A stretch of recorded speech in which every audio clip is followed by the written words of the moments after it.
Hello friends, आज हम बात करने वाले हैं कि शादी का सही एज क्या होता है। वैसे देखा जाए तो सही और गलत कुछ नहीं होता है, क्योंकि होना वही है जो होई वही जो राम रचि राखा। राम जी ने जो आपकी किस्मत में लिख के रखा हुआ है वो होना वही है। आप चाहे लव मैरिज कर रहे हो, चाहे अरेंज मैरिज कर रहे हो, चाहे कुंडली मिला के कर रहे हो, चाहे कुंडली नहीं मिला के कर रहे हो, आप किसी से भी पूछकर किसी से भी जानकर भी कर रहे हो तो होना वही है जो आपके प्रारब्ध में लिखा हुआ है। लेकिन यदि आपकी शादी करने की सही एज क्या होती है, शादी करने की जो सही एज है वो 25 से 30 है।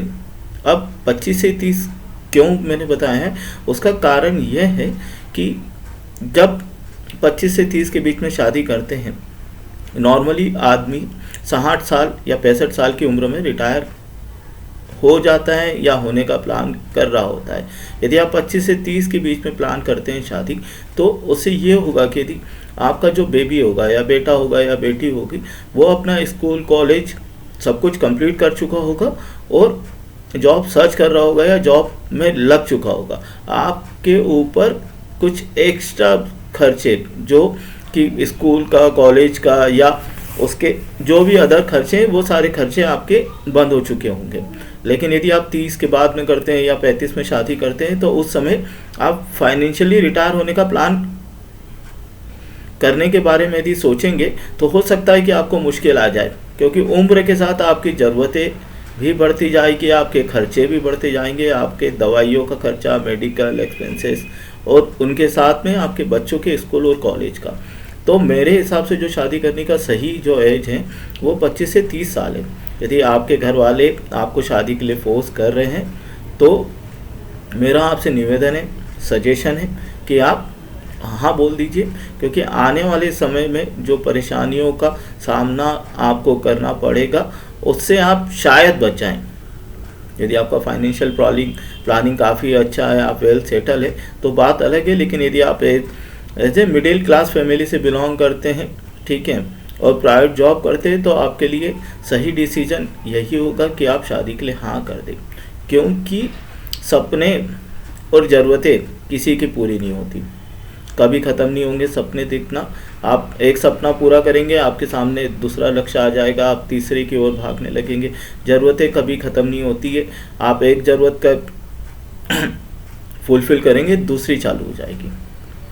ठीक है, अब शादी करने के लिए जब भी आप लड़का या लड़की देख रहे हैं तो मेरे पॉइंट ऑफ व्यू से आप ऐसा लड़का लड़की देखें कि जिनका नेचर आपसे थोड़ा सा डिफरेंट हो। ठीक है, यदि आप दोनों का नेचर एक जैसा ही होगा, दोनों को एक ही चीज़ें पसंद होगी, तो आप खुशहाल तो रहेंगे, लेकिन वक्त के साथ में आपका जो रिश्ता है वो थोड़ा सा कमज़ोर होने लगेगा, रिश्तों में बोरियत से आने लगेगी। आप लोगों के पास बात करने के लिए टॉपिक ही नहीं होगा। आपकी सोच जब एक जैसी होगी तो आप दोनों सेल्फ अंडरस्टैंड हो जाएंगे कि हाँ इसको तो ये पसंद ही होगा। लेकिन जब दो डिफरेंट टाइप के नेचर के लोग एक दूसरे के साथ जुड़ते हैं तो उनके पास बात करने के लिए, उनसे जुड़ने के लिए और एक दूसरे के साथ मनोरंजन के लिए काफ़ी सारी चीज़ें होती हैं। तो जब भी आप लड़का और लड़की देखने जा रहे हैं तो कोशिश करिए कि आपके जो नेचर है उसके नेचर से कुछ अलग नेचर, स्ट्रेंजर चीज़ें ढूंढेंगे तो वो आपके लिए, आपके आने वाली ज़िंदगी के लिए अच्छा होगा। अब यदि आप लड़का हैं यदि और आप लड़की हैं, तो मेरे हिसाब से जो मेरा एक्सपीरियंस कहता है, आप लड़कों ने हमेशा अपनी उम्र से बड़ी लड़कियों को शादी के लिए प्रेफर करना चाहिए, क्योंकि लड़के जो होते हैं वो जल्दी बूढ़े होने लगते हैं, है ना। जल्दी बूढ़े होना इंस आई मीन टू से कि जब लड़के जल्दी, क्योंकि लड़कों के ऊपर सामाजिक दबाव, जिम्मेदारियां, ऑफिस का प्रेशर, ये सारी चीज़ों के कारण वो लोग थोड़े से हैरान, थोड़े से परेशान, थोड़े से अकेलापन फील करने लगते हैं।